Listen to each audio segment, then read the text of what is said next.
spiritual excellence, family, ummah, craftsmanship, and fitness. These are the elements of the deep life. And Sultans and Sneakers is the podcast that inspires Muslim men to live the deep life. I'm your host, Mahin the Podcaster, and welcome to the show. Assalamu alaikum, and welcome to another episode of Sultans and Sneakers. I'm your host, as always, Mahin the Podcaster. And on today's episode, I'm honored to welcome back after it's been about probably a year and a half, 2 years, Dr. Mohamed Ghilan, former guest of the show, good friend of mine. Doc, what's going on? How you been? Assalamu alaikum. Alhamdulillah. Things are well. Settling in Melbourne. It's been about 6 months since we moved here. So we're just finally a big move across states, closer to family. And it's just nice. It's nice to be in a city that mirrors Vancouver more, which is home for me. Right. And I see you've recently resumed your own social media content creation. I started seeing some reels. I think you know, so tell us a little bit about what's going on there. I know when you move and stuff and you have a busy career, so sometimes we got to excuse you if you're a little bit, if you step away from social media, but it seems like you're back. Yeah. So the last couple of years, it's been quite hectic. Just as a junior doctor, building up with a lot of basically living in the hospital, and the house home for me was where I sometimes would visit. And the rest of the time, I'm just living in the hospital. But now that I'm training as an advanced trainee in rehabilitation medicine, and the hours are a lot more reasonable. So this specialty is more of a subacute specialty. There's no more overnight shifts. There is no more on-call shifts. There is more of a regularity to my schedule and a predictability to it.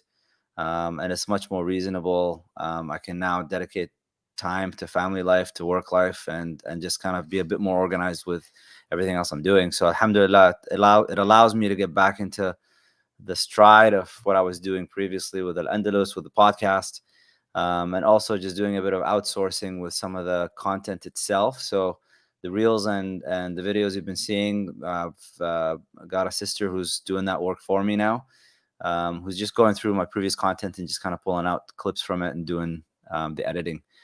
So there's going to be more to come from that, inshallah. And obviously there's new stuff that's coming as well. That's great. You know, I've been trying to do that myself with some of my, this episode will probably be episode 83, I think, at the end of the day on this channel. So you think about all the video content that's out there that we, just got to go back and make the micro. That's a lot of work. So it's great you found someone to outsource, because sometimes that's a challenge. People always reached out, they want to help, but then there's a certain, like, you only know the best of how you want it done. It seems like she's hit your sweet spot as far as like. Yeah, alhamdulillah. I mean, we're still in that kind of beginning stages of, there's a bit of mentoring and just to kind of get her to, and the cool thing about her is she's coachable. Yep. And she's very responsive. Her name is Adiba, by the way. And if anybody's interested, I can definitely connect you guys with her. Just DM me on Instagram and I'll share the profiles. Yep. But she's great, man. She's mashallah. She's learning what we're looking for, and she's responsive to that, and she's starting to pick it up real quick. So looking forward to what else she can come up with. Okay, so getting into the topic of today, this is a topic that you and I have been discussing via WhatsApp chats for quite some time, and I thought, like, I think about 6 months ago we were having a conversation about various Sufi orders and whatnot, but like high level, with this conversation I seek to achieve is to talk about a pillar that every Muslim man needs to have in their life and to pursue, and that is the pursuit of spiritual excellence. So, and people in the Islamic terms, we have terms like, tazkiyat an-nafs and tasawwuf. And even when people use exclusively the way they use their terms, it kind of implies how their approach to spirituality is and spiritual progression. But I want to talk specifically about tasawwuf, and we can talk about tazkiyat an-nafs and how that works out. But like, you grew up in Saudi Arabia, okay? There's certainly an aspect, and people who generally grow, my understanding is, when you learn from Saudi scholars, they might talk more in the realm of tazkiyat an-nafs and not tasawwuf. Tasawwuf's like one of those words that you don't really want to say, right? But rather than me appropriating for yourself, why don't you tell me a little bit about what your impression of this whole spiritual cleansing the heart, whatever that was, when you grew up in Saudi? What was the approach you learned, and what were you exposed to there? Uh, Subhanallah, it's so I grew up in the 80s, and it was not exclusively Saudi. It was a mixture between Saudi and Sudan. Okay.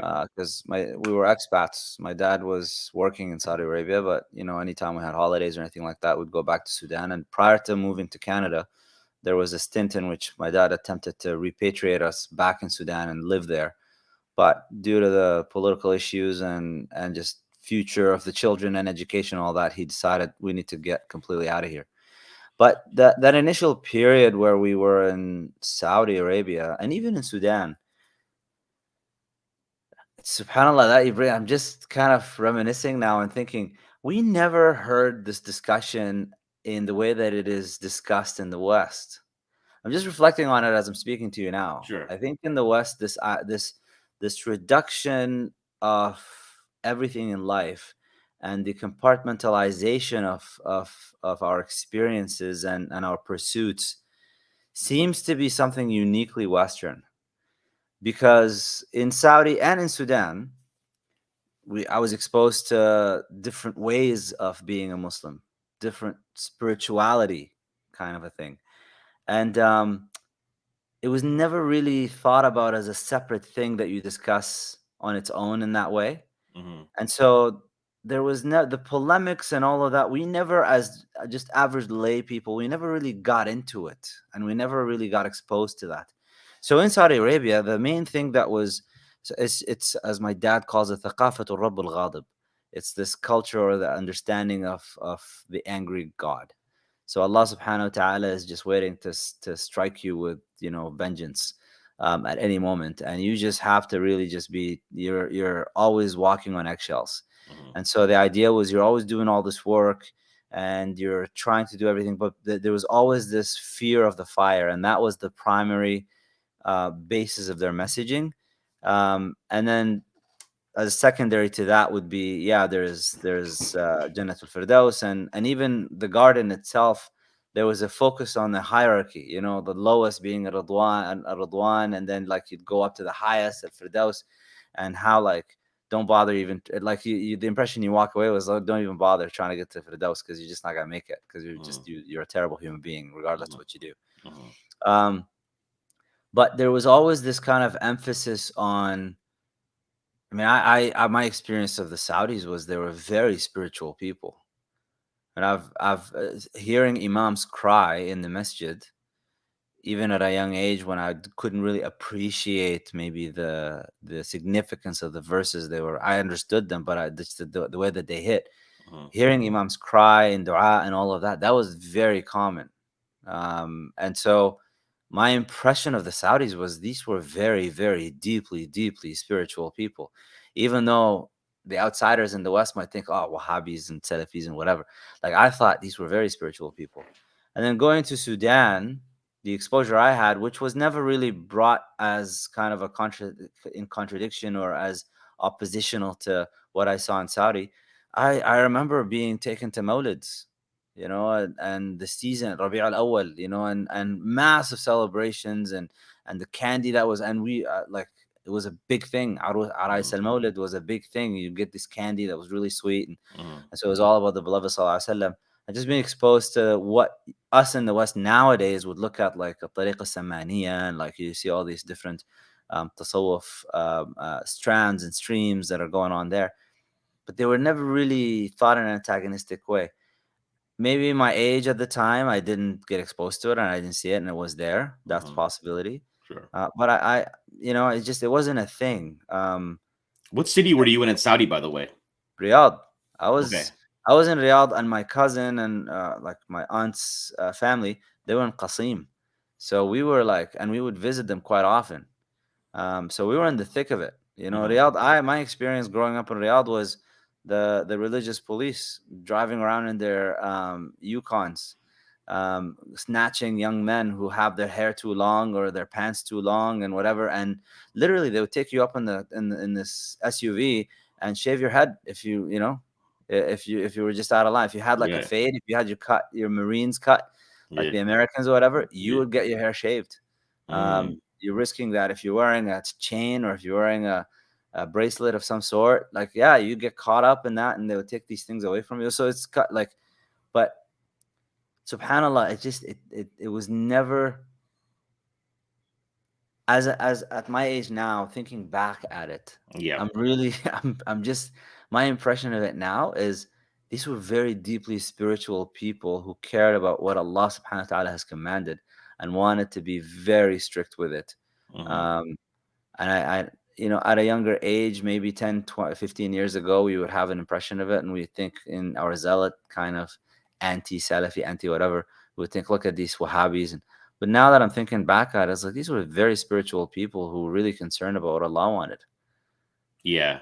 I mean, you've always been pretty balanced. When I've heard your talks over the years talking about this topic, I've always found you to be pretty balanced. That like, because a lot of traditional minded folks, people who are either Ash'ari and Maturidi, or and they follow madhab, or they're pro tasawwuf, are very anti. Like, there's no room for, like, you might Salafiyya is Ahlul Bidah, pretty much, right? Mm, You've always kind of mentioned that, like, Salafiyya is some people's cup of tea because that's their nature is that way, right? yeah.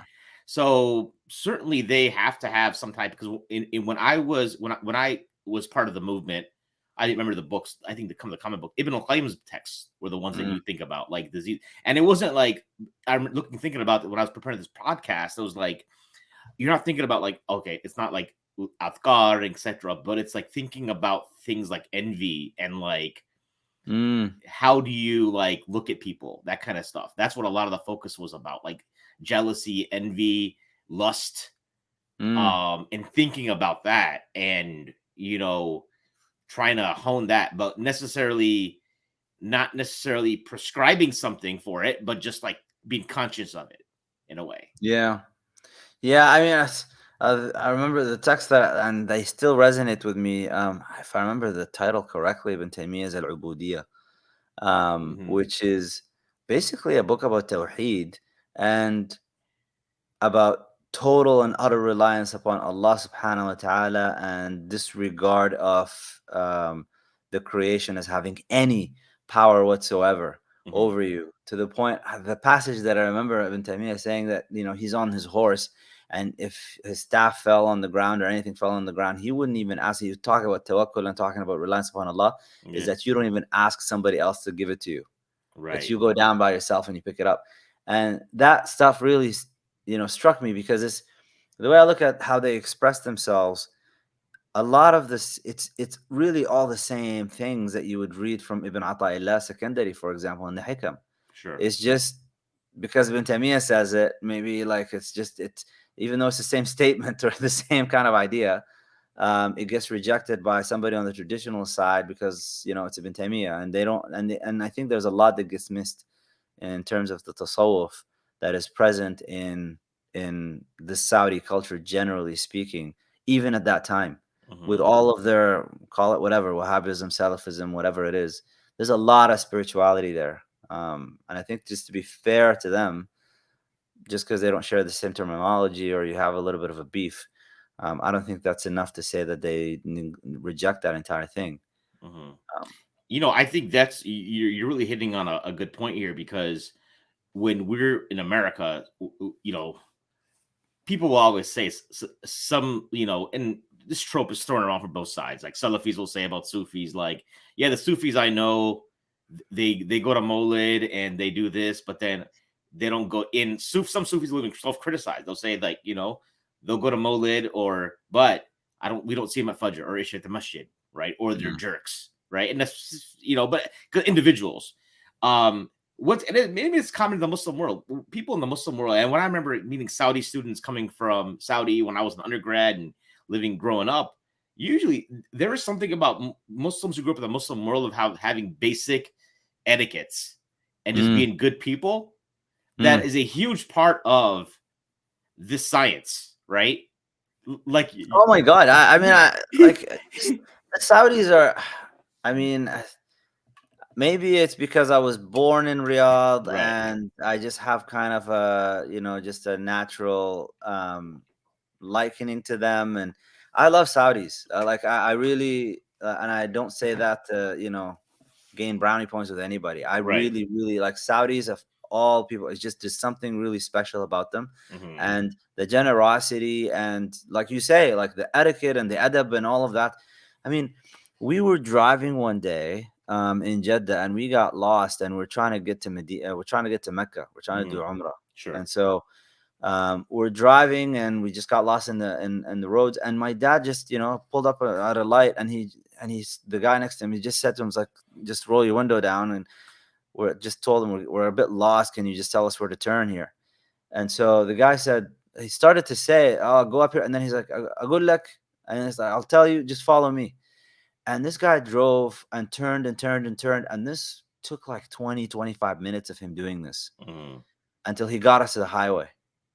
And then he says, now just go straight and you'll get to Mecca. Wow. And yeah, this stuff makes me emotional because he said, this was totally out of my direction, Yeah. but please include me in your dua when you go there. Mm. So this is not, the thing is, I say this story not to say that this is unique. This is a common thing. This is how the Right. Saudis are. Um, Even the ones that, that you look at them as an appearance, you think, oh, hard line, this and that. My man, these guys are very spiritual. They focus on Allah so much, and they really care. Hmm. They really care that they want to get it right, and they want to make sure they get it right. Yeah, you get some of them maybe in attitude with against this group or that group or whatever, but that's not the common thing. And unfortunately, with what gets popularized, usually it's the fringe that gets popularized, and then it gives a false impression about what's the populace like. Sure. The populace is nothing like that. And my experience of the Saudis has been, you know, overwhelmingly positive. Right. So now let's fast forward like several years. You did the whole deal. You were what, used car salesman or new car salesman? I can't recall, but Both. So I started off, that's, man, you take me back. I was working initially before doing car sales or any of that. This is back in the J days. Back in the J days, I was a club bouncer, okay, a personal trainer, and I worked at GNC, General okay. Nutrition Center. I did all those three things at the same time. So at night I would be security at the club. Hmm. In the daytime I was doing split between having my shift in the mall, working Yeah. at GNC selling supplements, Hmm. and working at the gym training guys. Um, So that's when your personal fitness stuff started then, because yeah, you from people who way know back. you're big in like you're really dialed in on personal fitness and stuff too. I don't think you talk about that too much, but as I know you're into that. So that's when it started for Yeah, you, kind of. yeah. No, it's this is from way back. I mean, I did martial arts when I was younger, and then when I Okay. got into university, just got into the whole weight thing. And actually, prior to all of that, my first day in the gym was in Riyadh because there was a phase my dad went through where Yep. he was heavy into bodybuilding. Okay. And so I remember I think I was like 8 years old or something, walking into a gym, and then for the first time using a machine and Yeah. being sore for like a week Mhm. afterwards. It was that was, and I remember seeing the guys there and just being really captivated by the physiques that Right. I saw, and that was the initial kind of planted seed. And after that, just went to martial arts. And when I got to Canada and continued with the martial arts, and only when I went to university that I started lifting weights and got my personal trainer certificates and all of that. So the car sales thing there was a guy that was a friend of the manager of GNC. He comes in, he's decked out in a suit, looking all nice. And, we just get to talking for a bit. And turns out he's working at the GMC Pontiac dealership Mhm. down the road, and got to talking a bit. And I had an impression prior to that in order for I looked at car sales guys the same as I looked at real estate agents. I thought you had to do like a whole course and you had to get like a certification, like there was a thing to it because these guys were making lots of money, I thought, and it's like there's got to be some barrier there. There's got to be something to check. And he said, no, you just come in and you just apply, and if you're good, you'll make it. So I went in, and got interviewed, and the classical, sell me this pen Yeah. type of thing. So I did that, and they said that we'll give you a try. And on my first day, I sold. I worked in the new side. So Yep. initially, they said you're not gonna work. You're gonna work on the new side.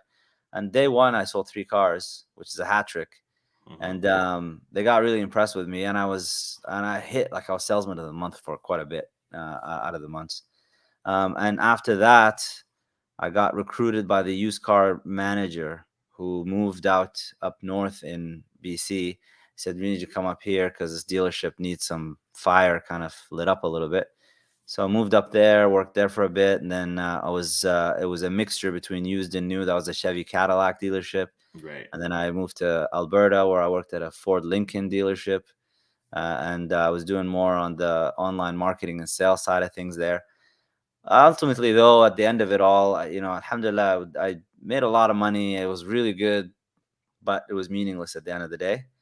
And ultimately, there was a lot of just questionable transactions from a religious perspective, Sure. if you will. And that was also the time that I was starting to get my awakening. The seeds that were planted in me when I was younger, and I strayed away during my university years and kind of did my own thing and lived the J days. Yep. Um, Started to really, the guilty conscience started to really get louder and louder. And by the way, just so people don't get confused, when you say some people when they go J, we're not talking about like Irhabiyun kind of stuff.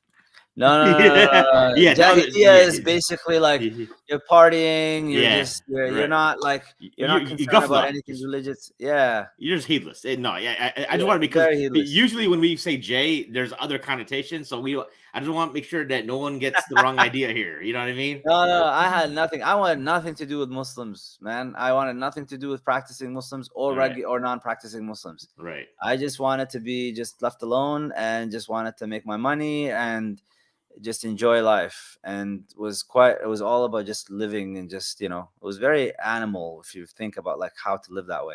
sure. So alhamdulillah, my dad, may Allah bless him and increase him and preserve him, I mean, he chased after me for a long time, just trying to send me reminders here and there until it finally it cracked with a video that I saw that my mother sent me of Sheikh Hamza Yusuf giving a khutbah. It's an old khutbah. It's one of his most popular khutbahs on heedlessness. And it was given at Zaytuna Institute at the time, I think, in the Bay Area. But the recording came out, and I can't remember how many times I actually sat down and I rewinded that khutbah so many times in one day, because I was just so captivated by the content, by the approach, by the presentation, by the whole thing. It really resonated with me in more ways than I could have imagined or expected. And that was the moment I made the decision. It's like, that's it. We gotta like gotta get my act straight here. okay. So then, like you talk about the but then when you jump in it, you're obviously not jumping into like tasawwuf right away, or are you? No, because I didn't really know like anything. Because the education I got Yeah, about Islam as a young boy was, here's the Quran, memorize it. Here's Hadith, memorize it. sure. Here is tafsir, study it. Here is fiqh, study it.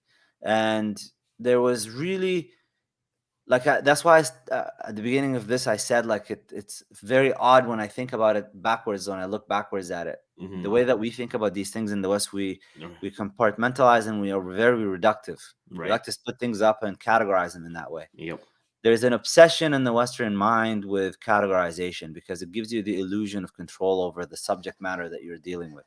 Sure. Whereas over there, that's not really how they do it. They just like, it was just it's material you study, but they don't classify it as, now we're going to talk about this particular subject matter, which is to do with this isolated. No, the whole thing was connected together, and it was all kind of organically put together for you. Hmm. So when I came back and jumped into it, all I cared about was, my initial concern was, man, I got to make sure that I know how to pray right.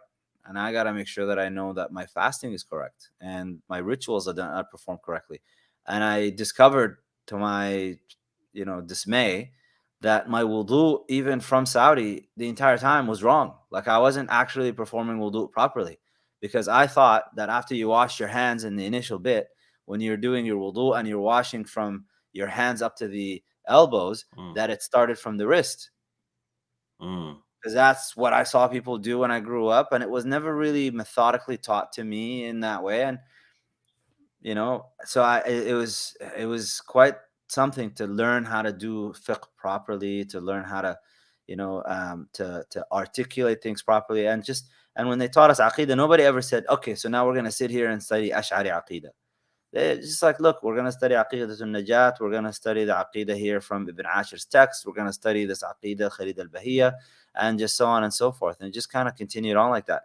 Only later, as I kind of progressed a little bit more and sat with more mashayikh, then you start to get into the discussions of like, this is the Ash'aris, this is Maturidis, and then we have the Salafis, and the Salafis are like this, and this is what they believe, and so on and so forth. The Mu'tazilites, and then you get into the history of it, and you discover some interesting things about it all. But that, to me, strikes me more of academic interest that I don't think should really be brought to the fore for the average Muslim who just really wants to know, well, how do I get close to Allah, and how do I improve my state? And that stuff just detracts from it. Well, you hit on an important point though. It's prerequisite, right? So you do see in like in my experience, when you meet people who are like of Sufi orientation, they say they have a sheikh, and then they're not observing fard al-ain because they jumped into that right away. So talk to a little, and I asked that question more in the lens of, I think one of your recent recordings, you're talking about how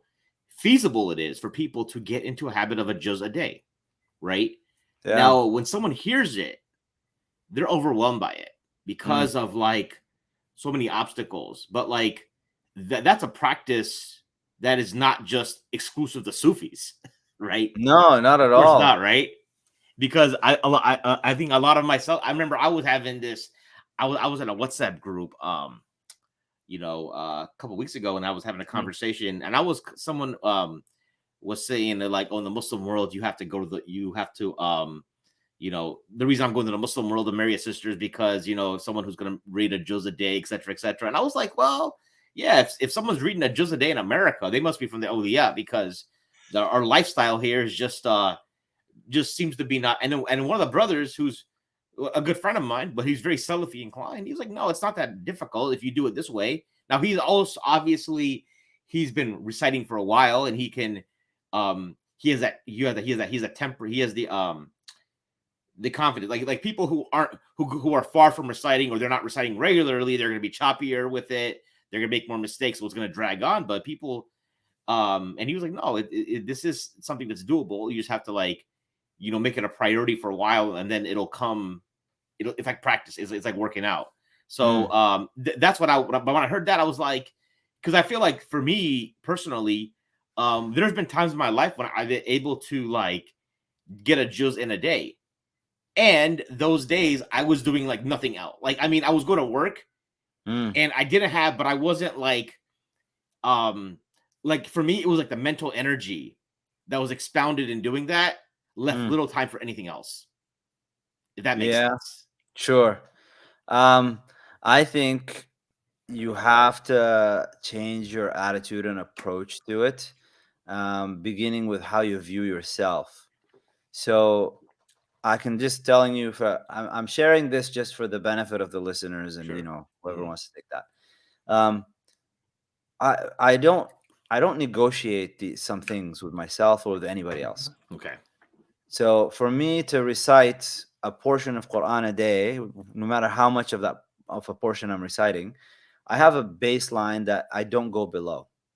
And there is no discussion here. This baseline has got to be done. So sometimes in the morning, I may not have the chance to finish the baseline that I need to finish. But I make sure, no matter what, I don't leave the house before reciting at least a page. Like, I need to have a page done. Okay. It's nowhere near the portion that I'd like to complete, but it's a page. Usually I get the portion, the entire thing done before I go to work. But let's say I didn't.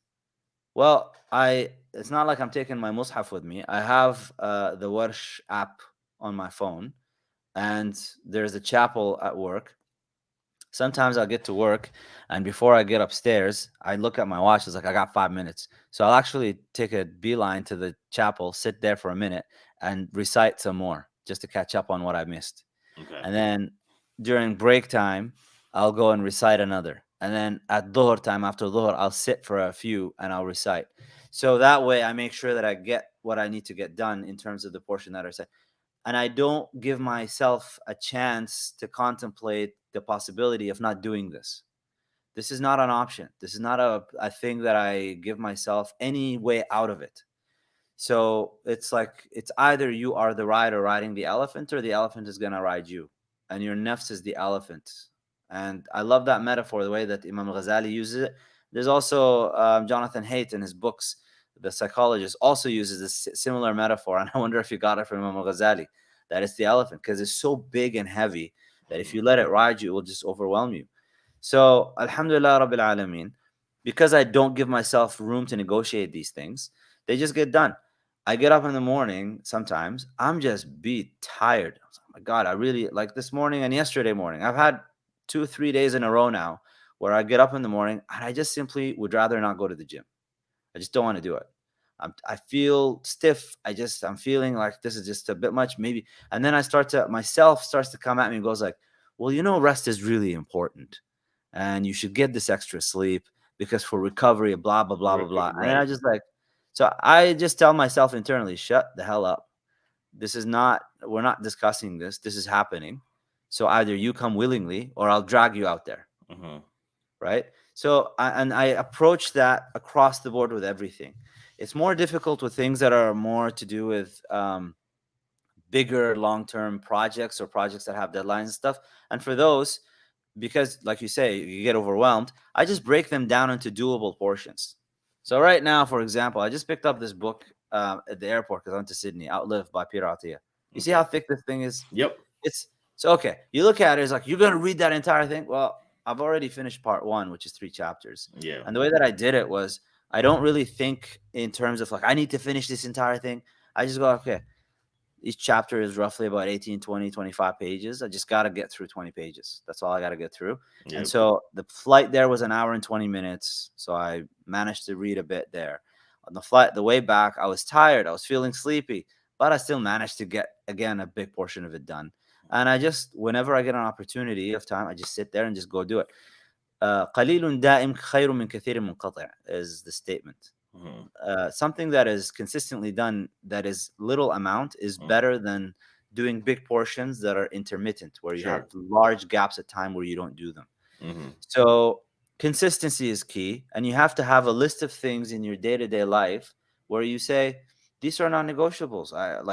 So your awrad, my morning, my morning awrad, my evening awrad, these are non-negotiables. I don't know what to tell you. Okay, I gotta get to sleep. Well, too bad. You haven't finished this thing. So you're gonna lose a little bit of sleep. Plan better tomorrow so that you Right. don't, you know what I mean? Yeah. I know that nowadays, because of the whole popularity with like how important sleep is and all of that, I get it. Like, fine, whatever. But I think in terms of you only have a limited amount of time. You got some responsibilities to fulfill, and some things have got to get done.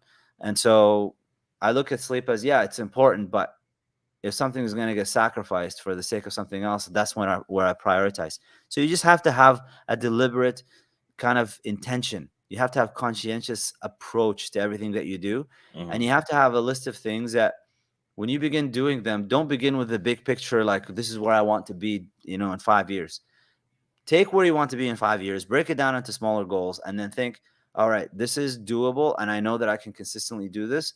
And Alhamdulillah Rabbil Alameen, I have a family, I have children, they have demands, all of that stuff. So I know what it's like on this other, before, when I used to speak about this as a bachelor, I used to get people come back at me. It's like, well, you're not married, you don't have kids, you don't know what it's like, we're busy, we're doing it. Okay, Alhamdulillah, I'm in that position now, and I'm still able to do certain things.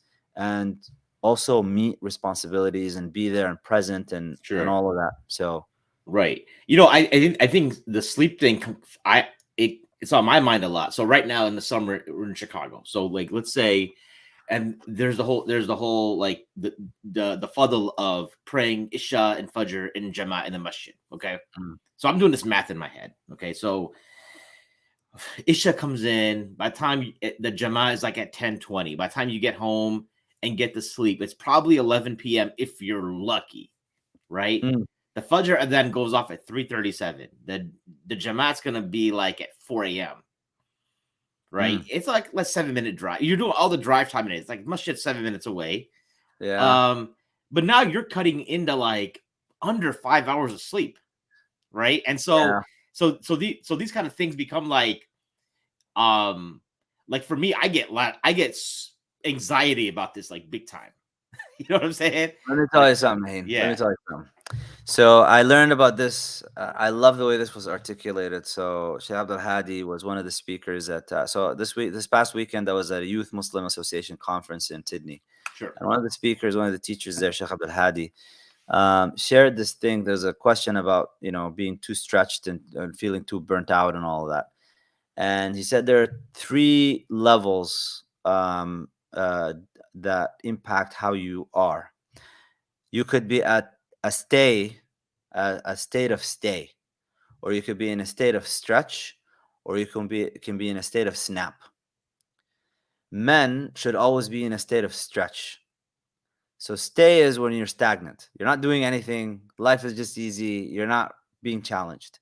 Stretch is you're feeling a bit of tension, but you're still able to do it and meet it, and you're not being burnt out by it. Snap is when you've taken on too much and it is not sustainable in the long term. And so the first thing you have to figure out is, am I in a state of stretch or am I in a state of snap?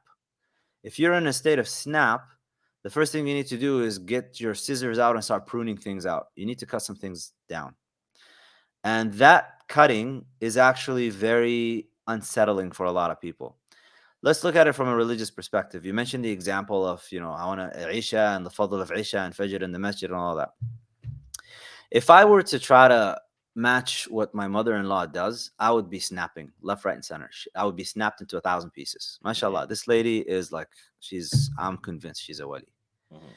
But I know myself, and I know my limitations, and I know what acts of worship speak to me and which acts of worship I find much more difficulty with. And I just really struggle with, to the degree that, forget about anxiety, they actually interfere and interrupt just my ability to perform as a human being and fulfill my duties at work and in family. So with some things, despite the fadl that they have and the encouragement that is there, I know, after having tried and gone through different phases through it, that doing this is actually not going to be helping. In fact, it might deteriorate me spiritually. So as uncomfortable as it is for me, I just go like, look, this is just not a door that's open for me. And I got that from a lesson that I got was, Allah has different doors to approach him through. Imam Malik was asked by a man who saw him. Imam Malik was eating meat just basically daily. He was living life like, he's wearing the latest designer type of jalabas and he's very fancy with how he was doing his things. And this guy comes to him and he's trying to give him advice, you would do better if you'd eat less of that, and you do better if you don't dress like that, and you do better. And Imam Malik said to him, Allah has different doors. Allah opened the door of teaching people to me, and that's the door that I'm going through. Allah opened the door of asceticism, zuhud, for you. And so that's your door. And so that's it. Like, I'm not going to change how I'm doing things because you don't deem this to be righteous. قل من حرم زينة الله التي أخرج لعباده والمؤمنين. Who's prohibited the adornments of this world that Allah subhanahu wa ta'ala has given to his servants. So I think if you find in your situation right now, and different seasons have different things. So the Prophet ﷺ encouraged people to fast in the winter because it's shortened days and you can benefit from it, and you can, it's easier to gain more rewards because it's easier to do this. It becomes easier to do that act of worship. So you have to look at your life in seasons, your year in seasons. So maybe in the summertime, the way I would personally approach it, given work, life responsibilities, all of that stuff, is, man, this is not sustainable. Like this business of having to go to the masjid and attending Isha and Subh and all of that, at this particular stage for the next 3 months, unfortunately, this is not something that I can do sustainably and be able to actually show up for my family and show up at work and fulfill all my obligations in the right way. So I'm just going to put that on the back burner for now and then get back to it next time and just approach it in seasonal ways. that might actually work better for you on a spiritual front, and pick up something else during this time. So I'm not saying drop this and just drop it. No, no, you drop this, but then look at other opportunities that you can draw closer to Allah subhanahu wa ta'ala with other acts that would fill in for this without burning you out and making you snap. So you have to evaluate, honestly evaluate. Just go, am I in a state of stretch right now by doing all of these things, or am I going into a state of snap? I advised a sister years ago. She was coming to me and she had, she was doing all these different courses with all these different mashayikh, like trying to cover the entire Islamic tradition all at the same time. I'm like, man, first of all, stop studying mustalah al-hadith, stop studying hadith, and I just pruned like so much of it. I was like, can you just focus on your fiqh for now and focus on aqidah? Mhm. To me, get those done, master them properly to a sufficient degree, so that afterwards building on it becomes a little bit easier. And once you're in that phase, then you can add on these other things. And additionally, ask yourself, what are you trying to achieve anyways at the end of the day? Like, what's your goal by studying all these things? Are you trying to be a scholar of this or that? Or so I don't know if this helps. This is kind of how I approach it. But like, how did you approach it back in the day, though? When you start, I guess, how did that journey look like in the beginning? Like when you started building the practices in. So you started. You talk about you realize you don't know how to do wudu properly, so you're learning Yeah. fard al-ain. But then that. Now here's the thing, though. I think I remember looking back when you're first new to when you're like getting back into the deen. There's like a lot of energy too to like jump in Mm-hmm. and get a lot of stuff done. Mm-hmm. So it's almost like maybe the analogy might be like newbie gains. Yeah. Yeah. Yeah. Like talk a little bit about that. Like when people are jumping in and they have that push that just comes naturally because they're excited about it. Um, what was your approach, and what are some of the pitfalls that people may fall into? This is really, I can't take any credit for this. Allah subhanahu wa ta'ala has facilitated for me connections and people to listen to that resonated with me in a very powerful way. And some of the first lessons I got were hadiths that speak to أوغلوا في هذا الدين برفق, delve into this religion gently. لا يشاد الدين أحد إلا غلبه. Nobody takes this religion with a lot of might, except that they will actually be overcome by it. And just constantly listening to the mashayikh and just looking at them for guidance. I, by nature, and I don't know where that comes from, but anyways, it's I naturally just gravitate towards people who are older than me and have a lot more experience than me, and I like to just observe and try to emulate as best as I can. And so, listening to people like Imam Zayd, Sheikh Hamza, Dr. Umar Farooq Abdullah, like all these, just listening to them and their counsel that they gave constantly in their speeches and their classes, I tried to take that on board as best as I could and apply it. Yeah, there were times when I would just increase, up the ante and try to do a lot more, and I'd find myself becoming overwhelmed and kind of drop the ball. And when I dropped the ball, it never came to the point where I dropped everything, but I would just feel very guilty at the time and feeling like, oh, I failed at this or failed at that. But then I'd just be reminded by their counsels, like, you're not meant to actually take this up that much that quickly. It's a progression. And don't ever look at somebody who's been doing something for a long time and think, well, I can do this overnight. This is going to be a long time of work, and so play the long game. Imam Zayd advice to me when I was first getting into serious study was, Islam is not a 4-year degree. Islam is a lifelong pursuit of study. And so don't try to get it all in a short period of time. This is going to be a continuing education for your part. And Mhm. so just continue to do that.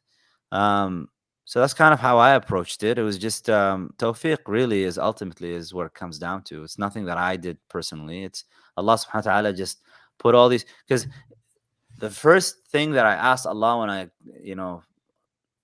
awakened to the reality of what this existence is about, was just, Allah, please just guide me and I'll do whatever it is that's right. Like, I don't care how it impacts me financially, personally, what it does to my lifestyle. I just want to do the right thing. And that's when I stumbled, quote unquote, stumbled on that lecture by Sheikh Hamza, that khutbah about heedlessness. And then from that, just kind of drew, it was like a rope that just I kept pulling at, and I just kept finding these things that guided me through this path until I got with my teacher, who I studied many of the classical texts with. And it's just been kind of nice that way. You I don't know, know if that that's answers a it, really but interesting observation. So you really emphasize something there where you're talking about this submission. Okay.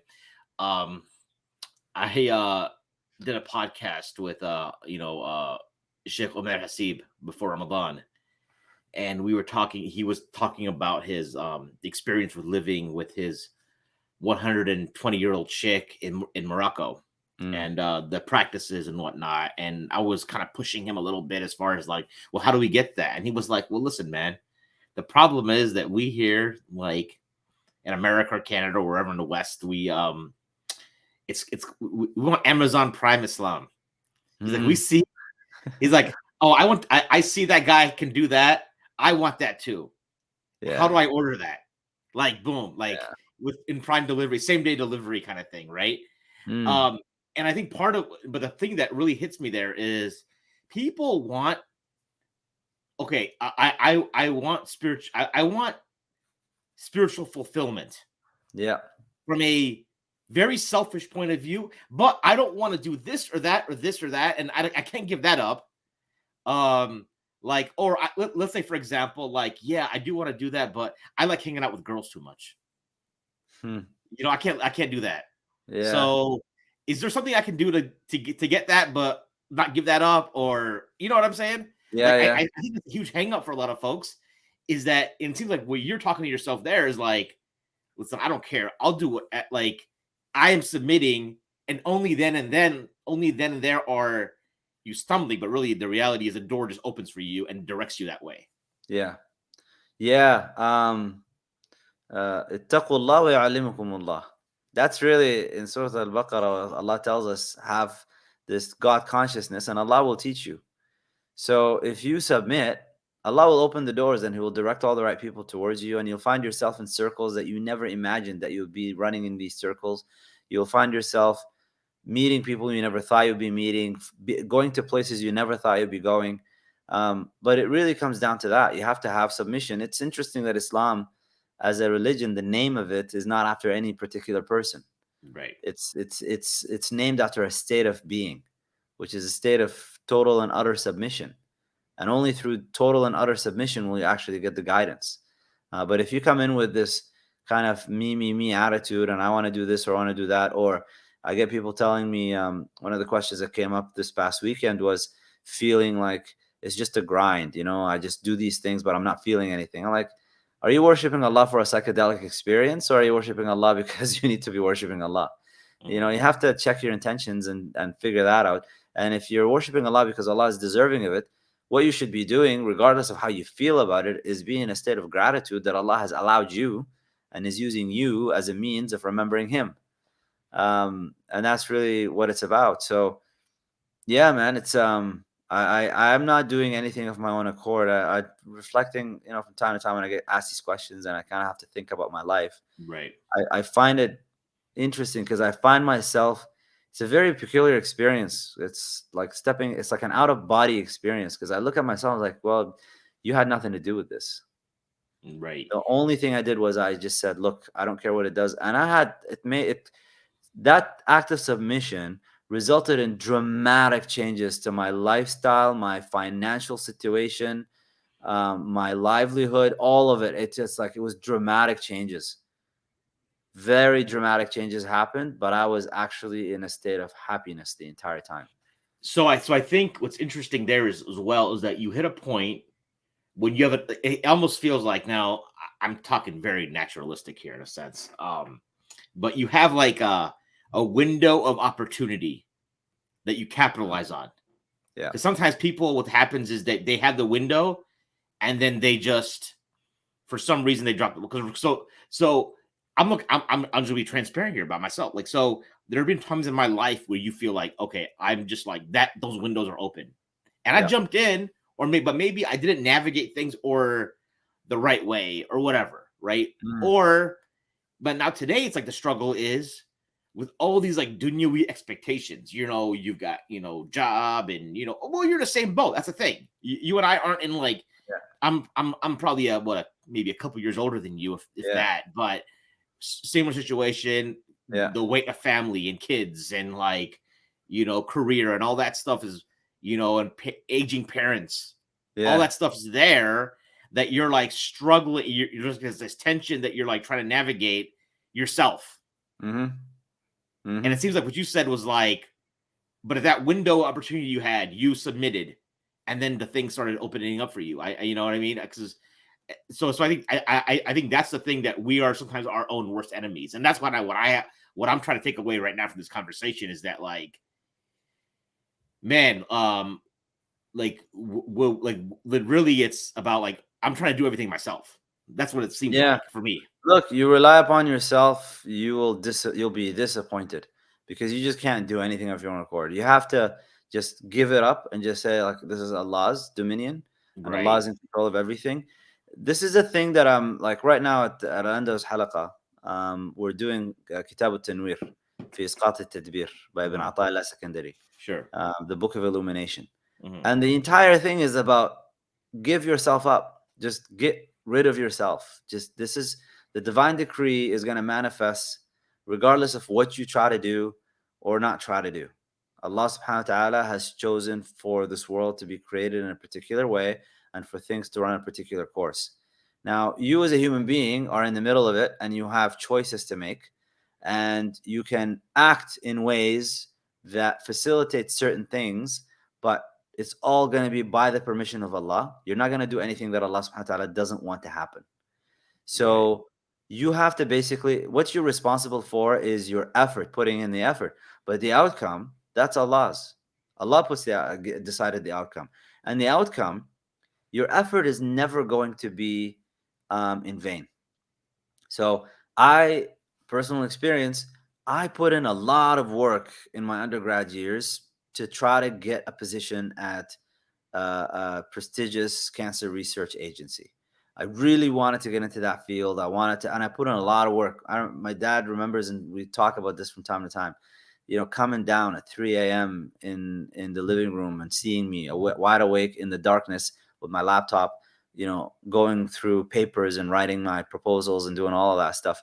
And when I finally, and I had a couple of interviews and it looked really promising, but ultimately it didn't work out.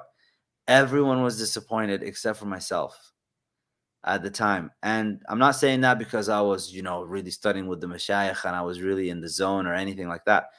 I internalized the teachings that, well, I wonder what Allah has in store for me. Like, this was never under my control anyways. And from that, a few weeks later, I find myself in a neuroscience lab doing a graduate degree when I had this much background in neuroscience. Zero. I did nothing in neuroscience before that. In fact, I didn't even know that this lab existed on campus.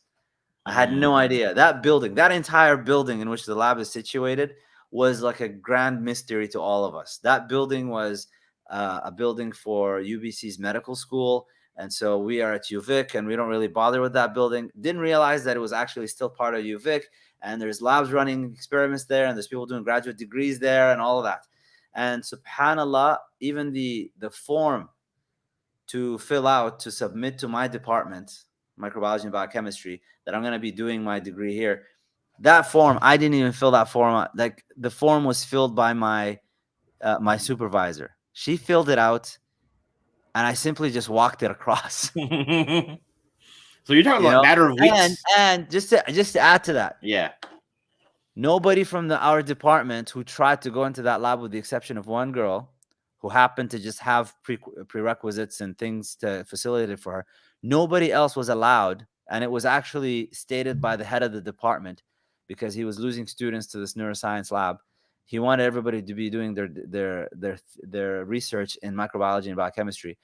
He made it explicit. Nobody else is allowed. I go up to that head of the department and he just looks at my sheet and he just signs it without even reading. Mm.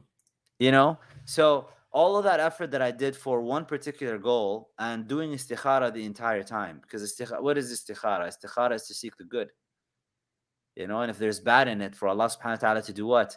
Turn it away from you and turn you away from it and exchange you with something better. No, so let's talk about istikhara. So, like, how often are you, like, what is that when you're going through something like that? How often are you doing it, or is it just a one-time thing? No, I do it as like, so istikhara is done all the time. The Beloved Sallallahu did it for everything.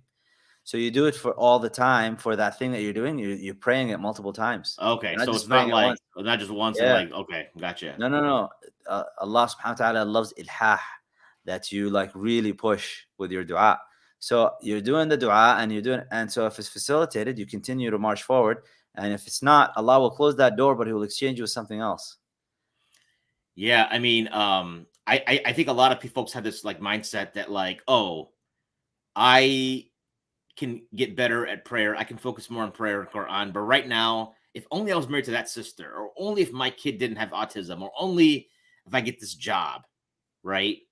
And it seems like that's like you're always gonna have something. I'll give you an example. So like I was in like 5-6 weeks ago, I was in this phase where I was like ramping up the content on this channel. Okay. And I was like, okay, getting dialed in and doing the micro content we were alluding to in the very beginning, and getting some systems down. And it was right after Ramadan, right?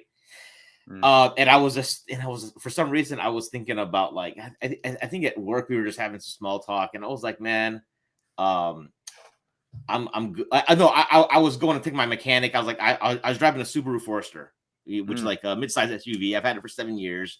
Yeah. Had about 160,000 miles on it. And I was kind of like, you know what?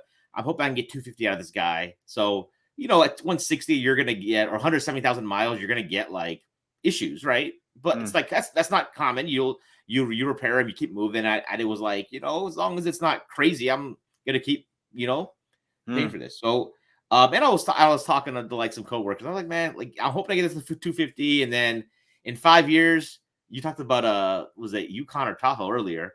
I was like 5 years. My dream ride is like the GMC Yukon Denali Unlimited. Wow. Do you know what I'm talking about? Yeah, these are nice. Those are really, it's $100,000 ride, dude. Yeah. So I'm like 5 years from now, kind of like thinking about this, right, in the back of my head, right? So I'm like, yeah, inshallah, I'll be able to have the means in that, 5 years. But I'm surprised you don't say like the Range Rover Defender or something, man. Come on. The Range Rovers, the problem I hear about like that they're terrible, like as far as reliability goes. Yeah, they are. That's what my mechanic says. So yeah. Long story short is I'm driving my car home one day, and it's like I hear while I'm driving home, I hear like you know how a motorcycle's like revving up the engine? Yeah. I hear that coming from the engine. Like a grinder. I'm like, oh, snaps. Like that does not sound good. And then I eventually just barely made it home. Took it to the shop, my mechanic. His brother, like used to be my landlord. Takes care of our car, my wife's car. He's like, maybe I think you're something either broke in your transmission or is about to break. And then when I got the quote back, it was like $8,000 because it was Subaru transmissions, like the CVTs are like $6,000 just for the part. And I'm like, well, crap, I'm not dropping $8,000, and it's too risky buying a used one, right?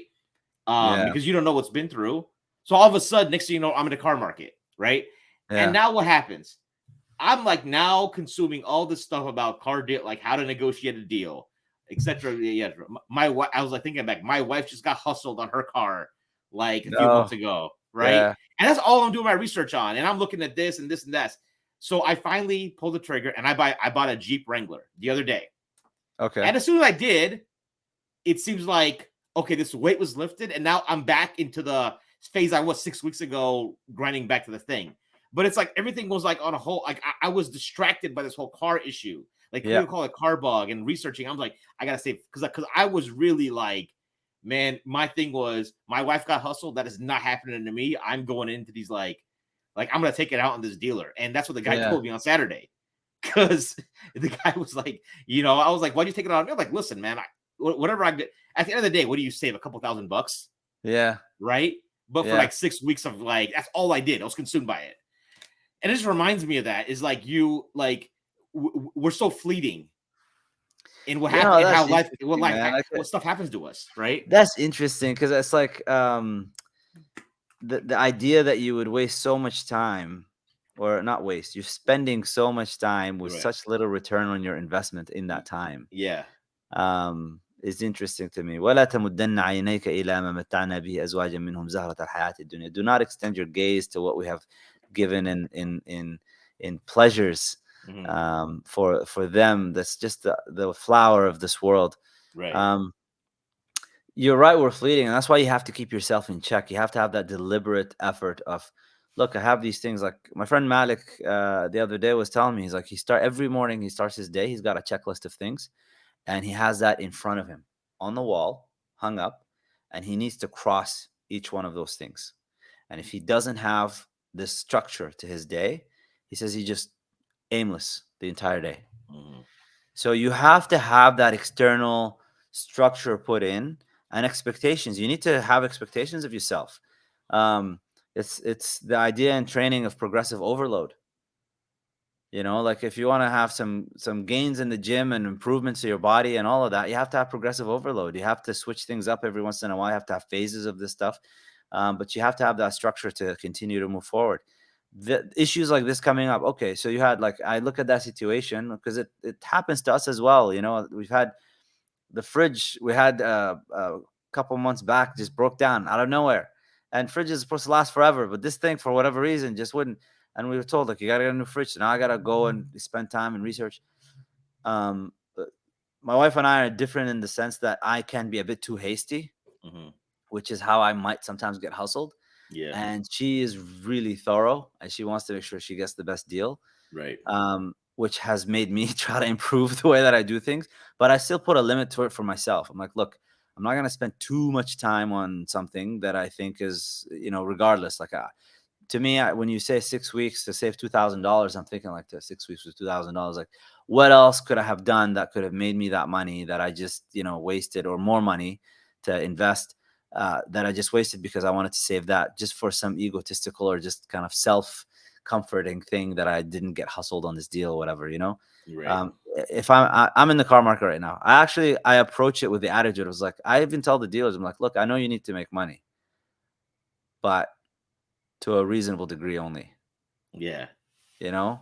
And so I walk away knowing that they made some profit, but I want to make sure that I'm happy with the deal that I got. So I don't spend too much time. I spend some time trying to kind of negotiate and do all that stuff. But yeah, you need to have structure. You need to make sure that you organize your day. And when things pop up that might distract you from the goal that you're pursuing and the task that you gave yourself, you need to limit them and just say, like, look, I'm going to dedicate X amount of time for this, and that's all. And I'm not going to go any further. Mm. I think I'll try to take that as a takeaway because I was still like, as of this morning, before this recording, I was like, man, I could have got another $800 out of these guys. That's the other thing that I do. Like, once Once it's I done, once it's I done. make a deal on anything, or once Yeah. I move on something, Yeah. I close that chapter. I move on. I don't think about it. I don't go Okay. back and look, oh, what other deals are there? If I made a deal on a car today and I've satisfied myself with it, I don't go looking again. I don't open up the car sales app. I don't check what else I could have done. I've done what I needed to do. Alhamdulillah Rabbil Alamin, and just move on. Okay. There's just not enough time and too much work to do, and more important things to be involved with. I think my wife, So like, yeah, so we're flipped because I think I was more upset she got hustled because they didn't register for me until 2 days later. And she was kind of like, well, I'm happy. She's like, well, I'm happy with my car the other day. yeah, That's what kind of yeah, what her approach was, right? yeah. And I was like, anyways. So I think there's a lot of so a lot of this is practical. It's just like how, Mm, like, this stuff hits you day-to-day life, right? You think you're gonna start your workday this way, and then boom, some fire hits and you go from there. But let's talk about the approach to, like, I think the kind of like, yeah, what people are wanting to hear. They you get flooded with all this stuff about approaches of spirituality, etc. You used to follow the approach that is common in Mauritania, the school of Murabat al-Hajj, mm, where it's non-tariqa based, right? yeah, Which is, I think, Sheikh Hamza's approach as well. yeah. Sheikh Hamza Yusuf. As far as, like, how does that, I guess, look like because it's assumed obviously that you are doing your basic fard line. People should not be thinking about this stuff if they're not praying 5 times a day. Am I right? Yes. Okay. You should Right. not be thinking like, which sheikh should I go give bay'ah to when you haven't sorted your fard al-ayn yet. Right. Yeah. Yeah. Right. Yeah. If that part is being missed, so one of the I remember one of the most impactful programs I've ever attended.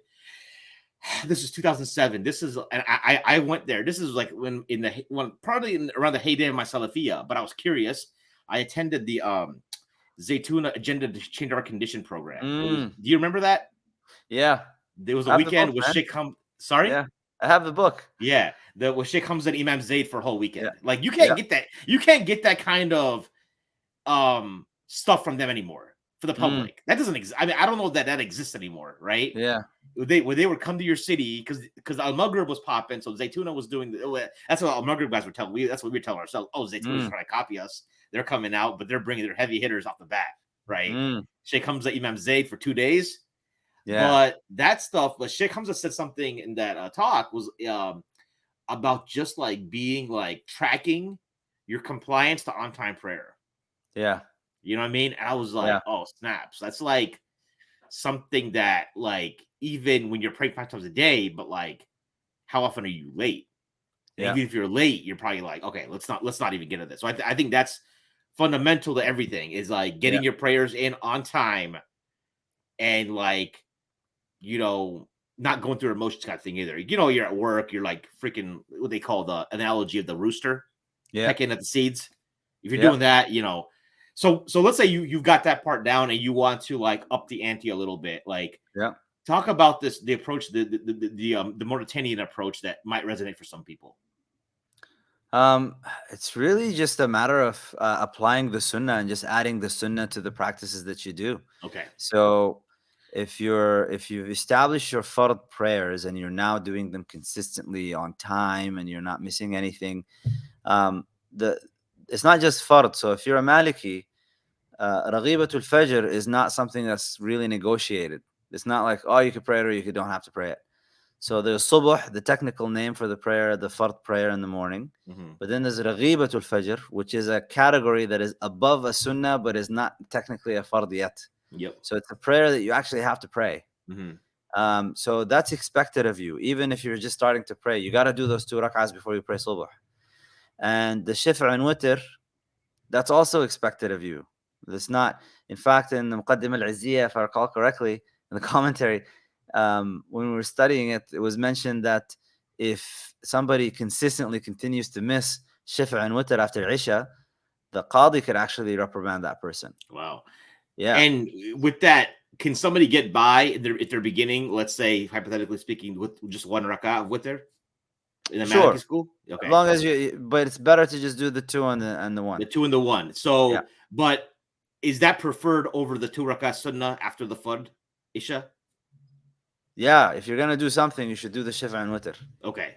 Yeah. Gotcha. Ideally, you do 4, the 2, and then the 3. Right. Yeah, and then there is the 2 after Maghrib, because the beloved Sallallahu of all the sunnahs, this one he also never missed. So there's kind of an automatic. You prayed Maghrib, you gotta get up and do 2 rak'ahs. So you slowly start to add on the sunnahs and you just practice, but there is no real kind of structure to how you're adding all of these things. There's no set awrad that you're necessarily going to sit down and do in that particular approach. So you're kind of, you ask the sheikh for additional things and you're given guidance about it, but you're not going to get like a structure of, like in the agenda to change our conditions, there's a structure to everything that you do, and there are like lessons that you kind of have to follow and expectations, and you track yourself and you do all of that. Sure. Outside of that, there isn't. And that, by the way, for the uninitiated, that actually comes straight out of the Shadili Tariqah. Agenda to change our condition. Like if you become a Shadili, the first thing you do is you get these lessons which correspond with what you see in the agenda to change our condition. Where you take a vice and you watch yourself for 40 days, and if you repeat it, then you start again and you continue. And so that's there's a bit of a more deliberate attention with quantifiable measures that you work on, which is different. as opposed to Yeah. the non-tariqa based thing where you're just going to be given, here are all the sunnahs, here's what you should be doing.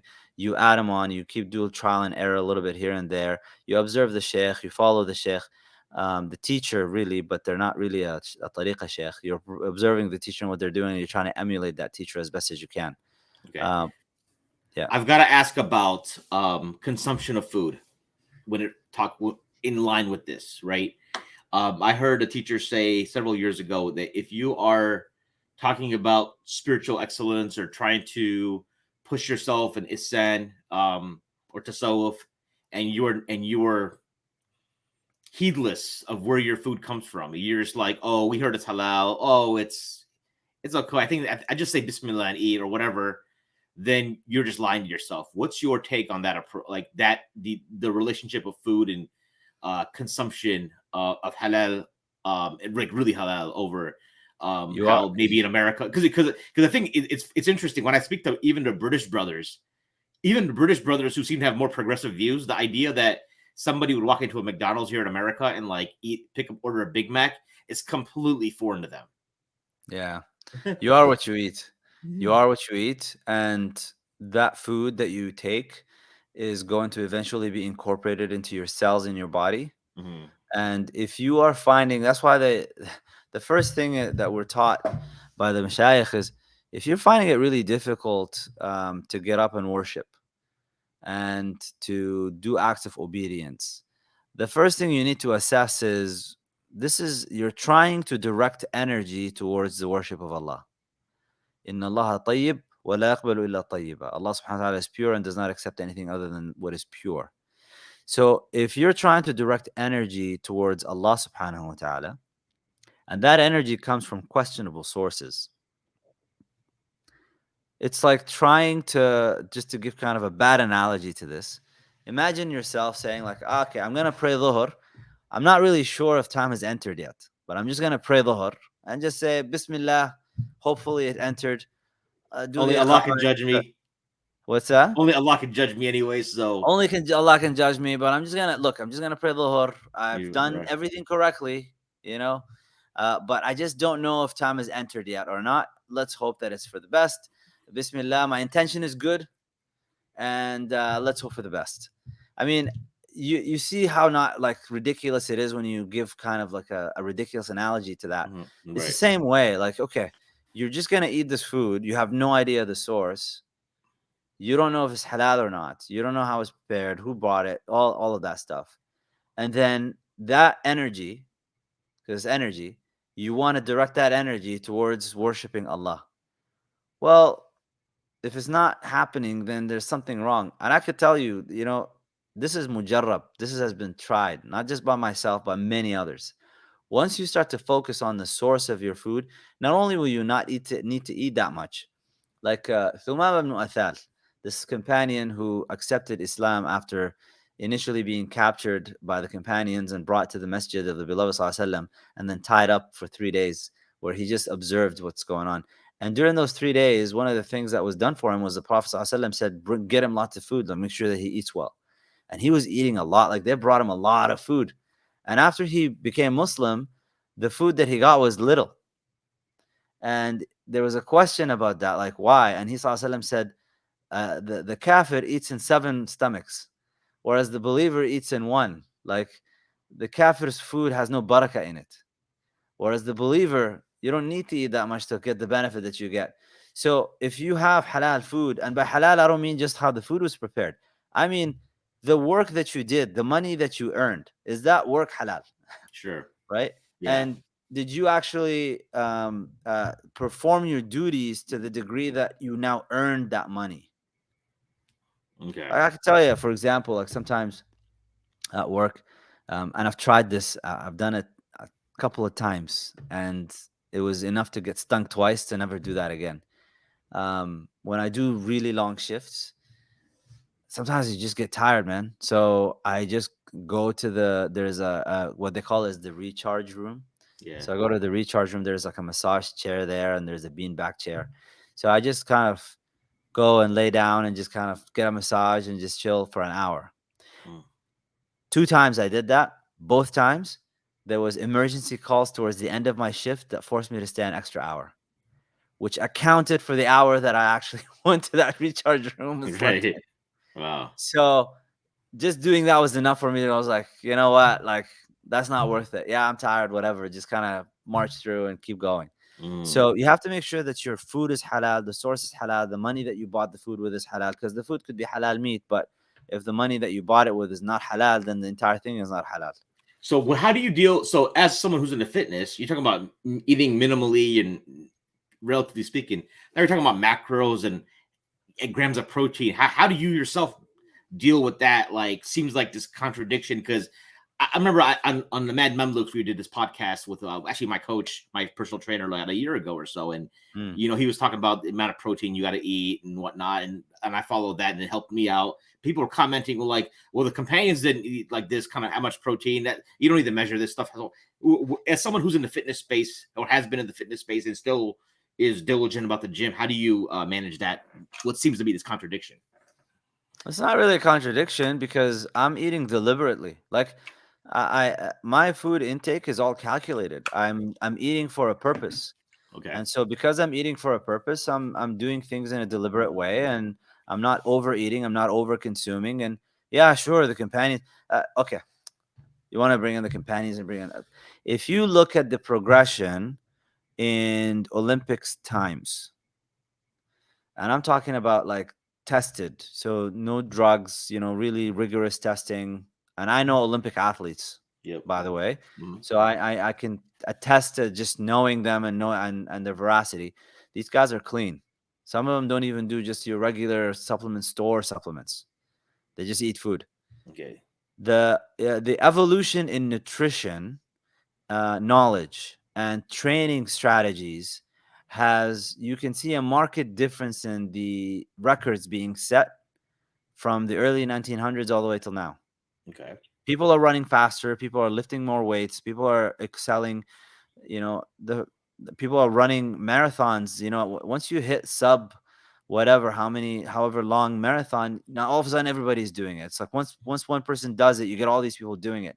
There are strategies to all of this stuff.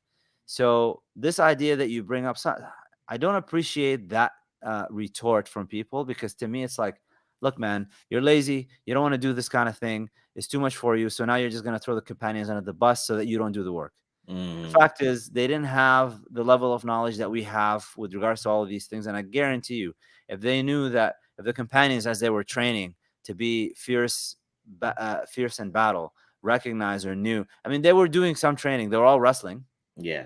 We know that. We know Right. that they were training with the swords and all of that. Mhm. We know that, yeah, sure, sometimes they would fight in Ramadan. That wouldn't stop them. They would get support from Allah subhanahu wa ta'ala in that sense. But that doesn't negate part of the and this is something that Sayyid ibn Ata'Allah mentions. Part of acknowledging the wisdom of Allah subhanahu wa ta'ala is having respect for the way that Allah has created everything in creation. Mhm. And part of that is acknowledging that there is customary sequence of events whereby we know from studies, like I know just from an anecdotal experience, but this is supported by studies. Once I track everything, I know that all I have to do is increase my carbohydrates by this much, and then I'll actually have this tangible difference in my lifts, as well as on the scale, as well as on the mirror. Like I can see all of these changes. I have a trainer, so like we have these phases where we go every 6 weeks, we make a change, Yep. and then we do 6 weeks of it, and we like you can measure all this empirically, track it.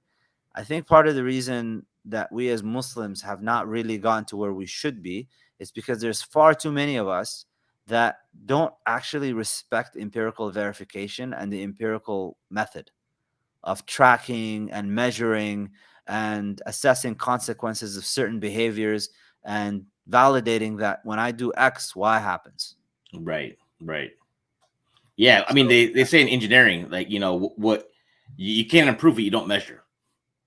exactly. You know what I'm saying? Exactly. Yeah. Absolutely. So no, I think it's not a contradiction. I'm not eating mindlessly. I mean, even this now when I go and I get invited to give speeches or anything, people also, so well, what would you like to eat? I'm like, don't worry about my food. I'll sort my food out. Just Okay. take me to this store, because I Yeah. actually look beforehand where I can get my food. Like, just take me to this store. I'll get my own food. No, please, can we do this for you? It's like, no, no, no.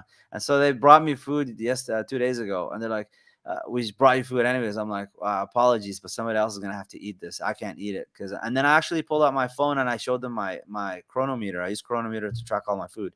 Yeah. Like, I can't put in this mensef in here because, as you can see, my carbohydrate intake has to be this, my protein is this, and my fat is that, and this mensef will do mensef to all of this. The Jamid will like blow your fat macros out of the water. Exactly. So I can't do it.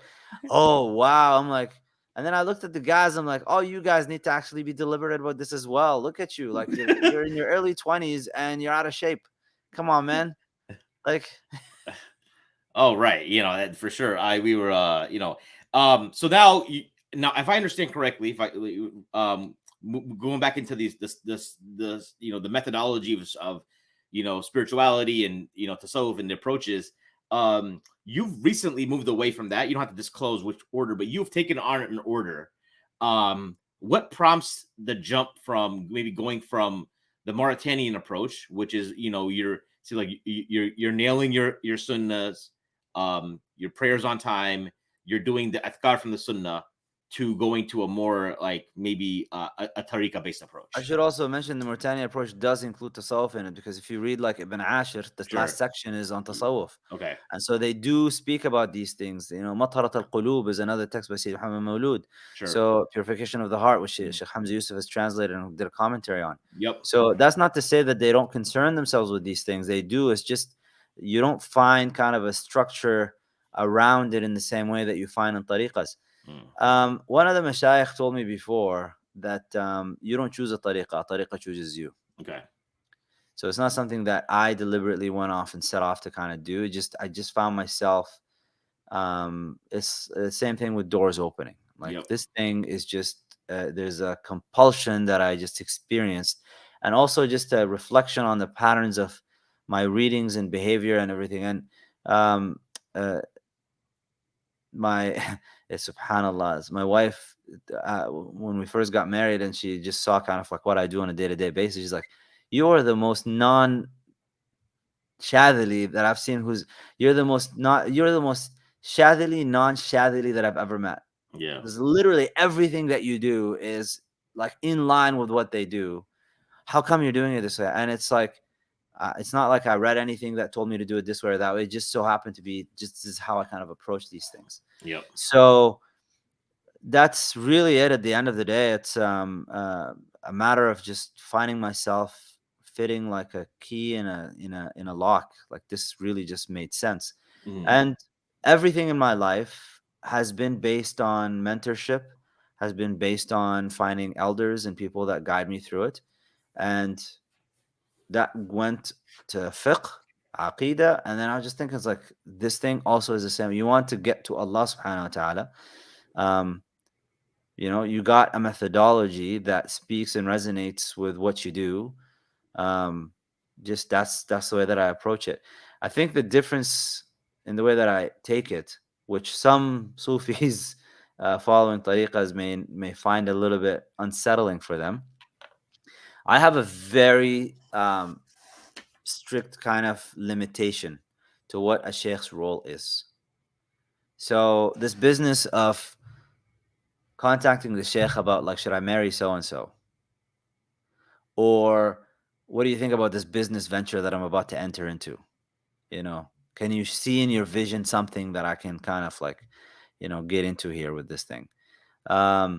Basically social business, all of that stuff, that this is just not their wheelhouse. Yep. The sheikh's role is very specific, and I could tell you with us, it's aqidah. Go ask your aqidah sheikh, because that's not a technical question. Fiqh, what are you, Maliki? Go ask your Maliki teacher. Hadith, I have an interest in hadith, but go study hadith with a hadith sheikh. That's the teachers for that. But you want to talk about matters of the heart and purification of the heart and correcting character and all of that, now you're in my wheelhouse. This is what we do. And so this goes down to, what is your real intention behind these actions? What are you chasing? Is this about dunyawi concerns, or is this about ukhrawi concerns? This is about Allah. And the way that you can tell you're with a real sheikh is the Sheikh is always trying to lead you to Allah. It is not about the Sheikh. It is not about the tariqah itself per se. Hmm. It's about Allah and love of the beloved sallallahu alaihi wasallam. So if you find somebody pointing at themselves, look at me, here's my miracles, here's my karamat, here's this, come with me and I'll get you to that. I have the mystery that will solve all your problems and all that, all these are red flags. And if they start to encroach into other affairs that they're not really shouldn't, that's not their, unless their expertise is that, you Yeah. know, then no, it's and because of that, I find this to be a kind of a healthy way of doing things where I don't fall into traumatic patterns of behavior that can lead someone into just trauma at the end. Right, right. So you kind of gave away that you follow the Shadley path, Yeah, yeah. and people can I've learned a little bit about it from See Without Shore, because there's a section Mm, specifically about the Shadley path in that. So what makes the what are some of the unique characteristics of the Shadley path if someone is like, if they're at this level, they okay, I think now you with the caveat, of course, it kind of found, if you have to let it find you, right? Even yeah, my own approaches, I think, have been like where people have called me, like people had heard. So I'll give you an example. We interviewed on the Mad Mamluks early on. We had an early interview with Dr. Shadi Al Masri, yeah, and I was asking him a lot of questions about the tasawwuf. And yeah. so one of the listeners was tied in with a certain sheikh, and he actually reached out to me, and he said he connected me with him. He's like, "Hey, I could tell you were like looking," and I always had an interest in this specific teacher, but I always Mm, thought that he was only accessible for certain individuals. Like, yeah, he wasn't gonna take on like students unless they had already done X amount of studies, yeah, etc. Right? And he's like, "No, that's not the case. I can connect you guys." So that kind of worked out for me. At the same time, there were other opportunities where I got to go to Morocco and like yeah. meet Mashaykh in their homes, because it was just facility. It was just like literally my friend, like Sheikh Omer was like, "Hey, I got it set up for you to go visit Mullah Hashim Al Bagiti, Mm, rahimahullah, in his house tomorrow. Just, when are you gonna go?" Like, I wasn't even intending on going. So sometimes you get pulled in that way. yeah, So I appreciate that, but sometimes, again, I know this is a very Western phenomenon. They want to assess, like someone wants to have like a like a cost benefit analysis of all the tariqas yeah. Look, there on are chart. features to the tariqas. Like Yeah. it's one of the things that you can look at tariqas as like there's a you can really categorize this. There's a Shadili way of doing things, and there's a Ghazali way of doing things. Okay.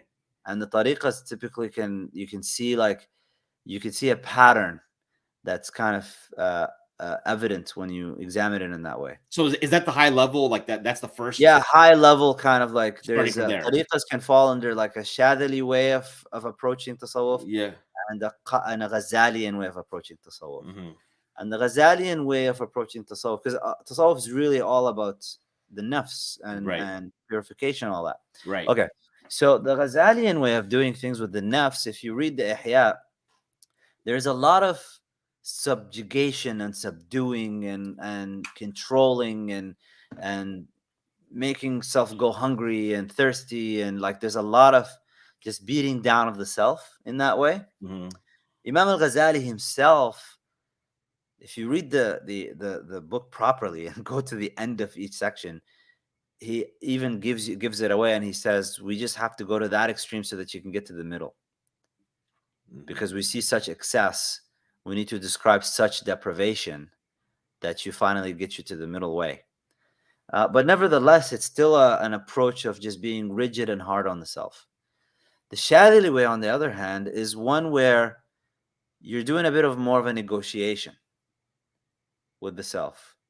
So I remember attending before he published Sufism for Non-Sufis, Sheikh Abdul Hakim Jackson, Hmm. which is a translation of Taj al-Arus by Sayyid Ibn Ata'illah as well.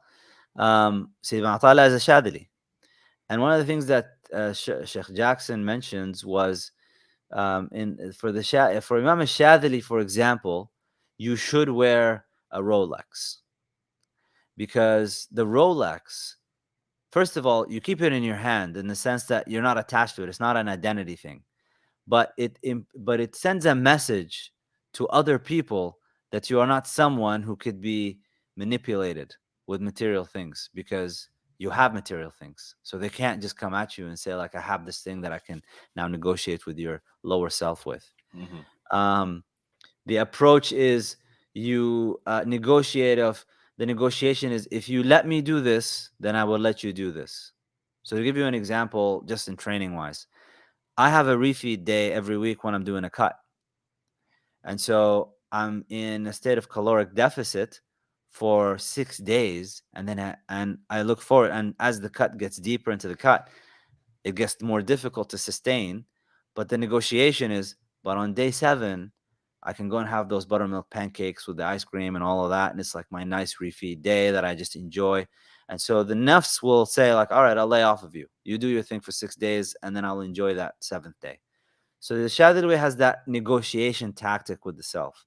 There is a rebuke against the self sometimes, but it's not the primary motive. Is a motive of negotiation, and it's an acknowledgement that these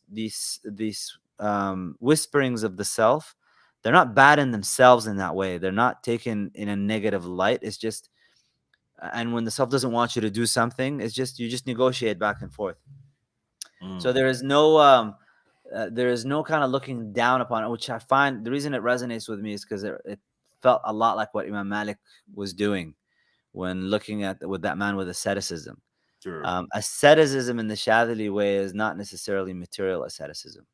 I got you. Yeah. Where's the Qadiriya, like the order of Sheikh Abdul Qadir al-Jilani, rahimahullah, follow? Like, is that under the Ghazalian way?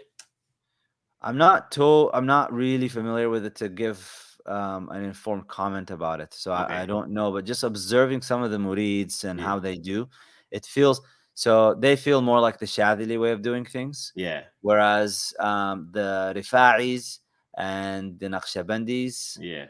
and the Ba'alawis, they strike me more of the Ghazalian type of way of doing things. Okay. And so you find the same way that I mentioned, like you have, different masharib, different streams of people. Salafis, there's a personality for that. Yeah. The personalities attract to different ways of tasawwuf as well. And so you'll find the guys that prefer the Naqshbandi. The Naqshbandis are, from my understanding, the Rifa'is are the harshest, like very, very, very strict. Naqshbandis are very strict with some things as well. Sure. So it can be a bit difficult for some people, but it speaks to others, and it works for them. Qadiris, I find a lot of kind of filial closeness to, just the way that they approach things and talk about things. And because their focus primarily is, it's all about, there's a lot of focus on Allah, in a way where this idea of fana is really predominant. Just from my observation of it, but Because Sheikh Abdul Qadir al-Jilani predates Imam al-Shadili, right? Yeah. So when I say these categories of Shadili, it's not to Yeah. say that like it's just they're the predominant kind of writings Right. available Right. that allow you to now see a pattern of how they approach tasawwuf. Yeah. That's not to say that the Shadilis are not strict. They're very strict. If you like, very strict in many ways. The strictness is still there. It's just the way that they approach it and the way that they deal with the self. There's a lot of there's less. I guess the way I would describe it would be less self-flagellation and more negotiation. I got you. Now, within all the orders, do you think all of them are compatible? Like, it's ultimately depends on maybe someone's personality and persona and what they personally may gravitate towards to, and they can all coexist and within the Western context, all of them. Like, so Naqshbandis are pretty prevalent here in Chicago. Yeah. Some of them are very successful, like corporate, careers.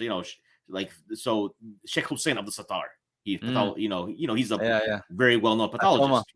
Yeah. So, he's so a lot of his students, you see them very successful in their fields, but then they have a very distinct look about them. They're very simplistic in their approach, in their appearance. You don't find them to be like dunya, like you wouldn't see them like having nice things either. You know what I mean? In that way, even though they may have a lot of wealth because of their success and like whether it's corporate America or medicine or whatever, right? Yeah. It doesn't. It's not flaunt. It's not flaunted is the wrong word, but you don't see it displayed in a sense. Whereas Yeah. with others, maybe with Qadaris, you see like them enjoying the fruits of what Allah's blessed them with. That's why I say I see like that familiarity with Yeah, the Qadiris, with the Shadiris, because it's like you see the Shadiris, man, and they're riding high, like they're just yeah, look. But the thing is about them, it's like there's always that reminder that like, look, this mm, thing it's a material thing. yep, Alhamdulillah Rabbil Alameen. It's a blessing from Allah and a hmm, recognition that it could be taken at any moment. yep. Uh, but there's no attachment to it. But yeah, you're right. Like it's not flaunting it, but it's just like enjoying the fruits of what Allah has given them. Yeah, I was texting you on WhatsApp. I had a chance to visit Al Maqasid last week.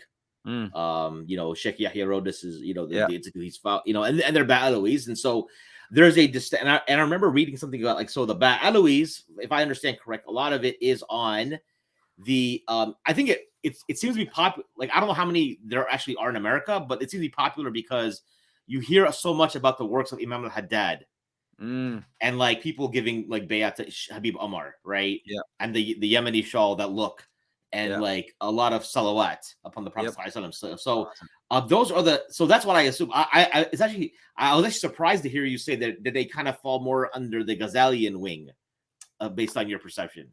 They are, and that's again, it goes back to the simplicity, and then just the teachings themselves, and observing how the murids are, Yeah, the expectations of the murids, and I don't know, I could be wrong, but it's yeah, just that's again, this is my assessment of how it is. yeah. Take it Right, with a grain of salt. That's just kind right, of the impression I get from it, and sure. reading how, and just listening to some of the teachings and the lessons. And yeah, there's a lot of love and gentleness and all of that. And but just looking at Imam Al Ghazali's work being the dominant, say, backbone of the Ba'alawis and how they approach tasawwuf, and then looking at what Imam Al Ghazali's kind of approach to it, there's a lot of really, it can be a bit overwhelming sometimes, Mhm. um, to some personalities, I guess. Yeah. So let me ask you this. So let's say somebody's like they're interested. Again, they're thinking about getting into this science. But are you allowed? So the Ba'alawis you hear, they talk about weird Latif, for example. There's Mm. certain weird, but then there's like, but then they like an individual might like weird Latif, but then they also like the weird al Asas from the Qadariyas. They haven't Yeah, committed anything. yeah. Is there a problem if they can handle it to mix and match to do a bit of both? It's not Quran. Like it's not. This is not a fiqhi matter in which like Right. the prayer has to be performed this way. The awrad have to be. All these awrad come from the Sunnah of the Sure. beloved sallallahu alaihi wasallam. What I would say, however, is the specific formulation of al-Wird al-Latif or al-Wird al-Asas, or Wird al-Tariqa al-Shadiliya, for example, Hizb al-Awrad, the general awrad that we have, like Hizb al-Bahar, for example, or Hizb Mhm. al-Nasr, the specific formulations that they have and the way that they were done, they were done by people of Allah. They were attested for by multiple people that this is a wali of Allah, and they are also mujarrab.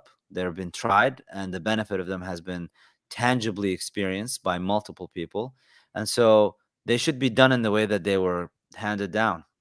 Having said that, it's not going to be harmful or haram or anything for you to just mix and match if that's what you want to do. um, Sheikh Nuh has a thing where he says, you could go in a desert and dig multiple holes, you'll never get to water. The only person who will get to water will just stick to one hole and just keep digging and digging and digging until you get to the water. So you can prance about and just use all the different awrad that you want, and back here a little bit and there a little bit and there. It's like a buffet, but you're not actually going to get to the water. Right. So it's better to stick to one thing. And that's, again, I use the analogy with training because I have a podcast episode which I'm going to re-release now because we had issues with the servers.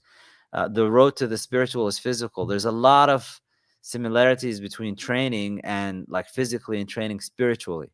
If you want to have the results in the gym, you have to have consistency.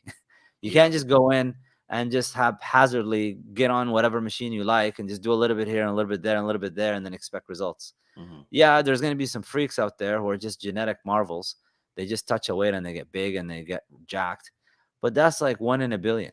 Most people, you need to have a program, you need to have a structure, and it has to be all encompassing, and you need to stick to a trainer. That's why my trainer is also my nutritionist. He's one guy, who also has experience, and he's done competitions, and he trains competitors. So that's why I'm sticking with him. When it comes to the tasawwuf, the sheikh, I stick with that sheikh, and I just kind of get with the program and do what's being told, and apply these things because I'm training spiritually. And finally, on the last point I wanted to cover is like defining the teacher. Let's say you come across a teacher, right? Or sometimes in my specific scenario, maybe I came across multiples, Mm. and then you haven't committed to either, and then you're kind of like in limbo because you like a little bit here and a little bit there. There's certain things that apply that might be one teacher you may have proximity and access to, right? Mm-hmm. Whereas another teacher you actually vibe with as far as like personality, etc. You Yeah. know, and because I notice a lot of times people will speak about certain mashayikh, especially on this path, and the way they will read him because that's their sheikh. Yeah. Like someone else just can't see it. They were like, that dude is super boring and dry. I don't know how you can like get down with that. Yeah. You know what I mean? So Um, that's an interesting point. So there's two ways to go about it. One way is to say proximity, yeah. because with proximity, there's it's it's uh, it's beneficial to have someone who's observing you. Hmm. Again, the example of the trainer. The trainer looks at. I checked in with him. I check in with my trainer once every 2 weeks, Yep. and he checks my weights. We do measurements. He looks at how I'm progressing, and then if there's adjustments that need to be made, he makes adjustments at that point. So having a sheikh around you is very important in the sense that they can see how you're progressing. If they see that you're struggling with whatever load that you've been given, they can take that load off, or they see that you're striving and you're thriving, then they could give you a little bit more and kind of coach you that way. So there's that one side of it. The other side of it is proximity can breed contempt. Hmm. Familiarity can breed contempt. You see the sheikh, and the sheikh, as you being a little bit distant from the sheikh, you exalt a little bit. You have deference, and you have this respect level and adoration, that once you become close to the sheikh and you observe the sheikh in his humanity, you might lose that respect, because this is no longer the person who you're looking up to. This is now just a normal human being who has normal human being kind of activities happening, and challenges and whatever, and you're seeing them in all of their kind of ways. um so there's an argument to be made for both, is what I would say. Sure. I think the important thing is you need to have some way, regardless of where the sheikh is, of checking in with the sheikh, so that they can guide you on the path where you're consistently listening. So I could tell you there's like a thing, weekly latifia, there's weekly lessons from Sheikh Noor. So regardless of where you are in the world, you can listen to the weekly lesson. You can send him your questions. You can interact in that way. There is the suhba that he does, which when he travels around the world, and they have these intensive retreats.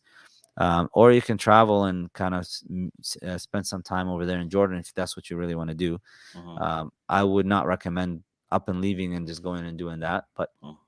yeah, as long as you can ensure, regardless of where the sheikh is, a consistent way of having access to the teachings, and a check-in way, and a way for you to check in to make sure that you're progressing and not left to your own devices.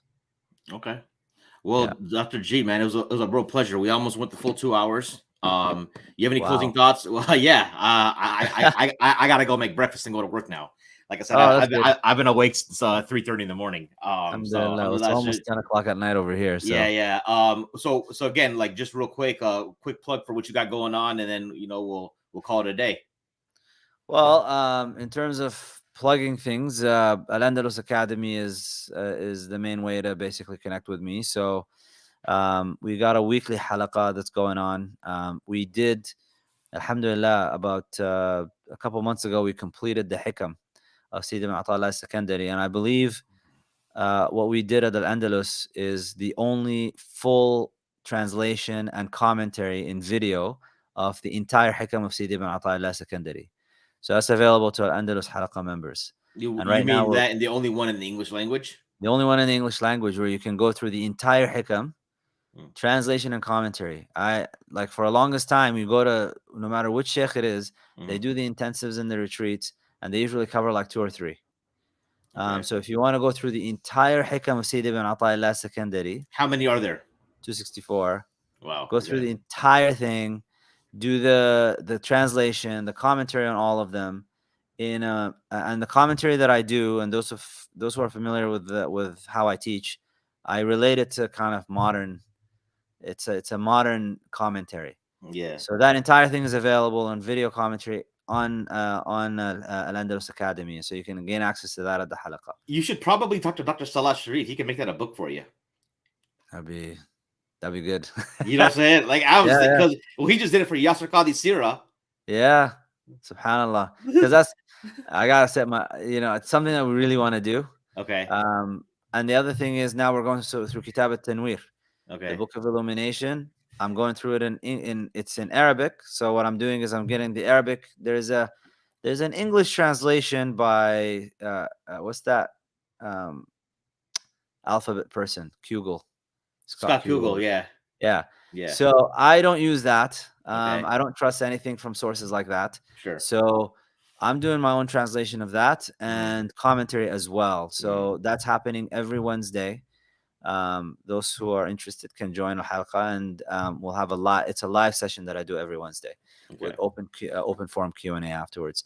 There's also, I'm going through Ibn Ashir now. So for those who are wanting to study Maliki fiqh, I've done Al-Akhdari, I've done Ashmawiya, and now we're going through Matan Ibn Ashir, and that is a weekly session as well, live, that happens on Sundays. Other than that, there's the book club, which I would say it's roughly every 5 to 6 weeks. We are going through a book. This is the year of AI. So we're going through a bunch of AI readings, as well as books that are doing commentary on the current cultural developments. So this is the year 7 or year 8 now of the book club that we're doing it. Also live sessions that happen there. So you can join the book club and become a member of that.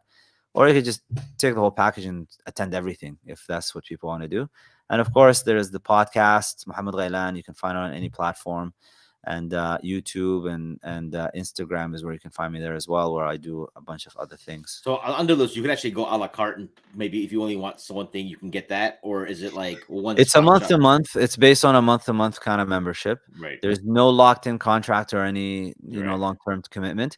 You can just go in and say like, look, I would like to gain access to the halaqa material, and you'll do your month to month thing, and you'll just watch the entire thing if you want, and then stop, cancel your membership afterwards. Or if you want to continue, that'd be nice. You'll be supporting it and just continue, and the content will keep on coming.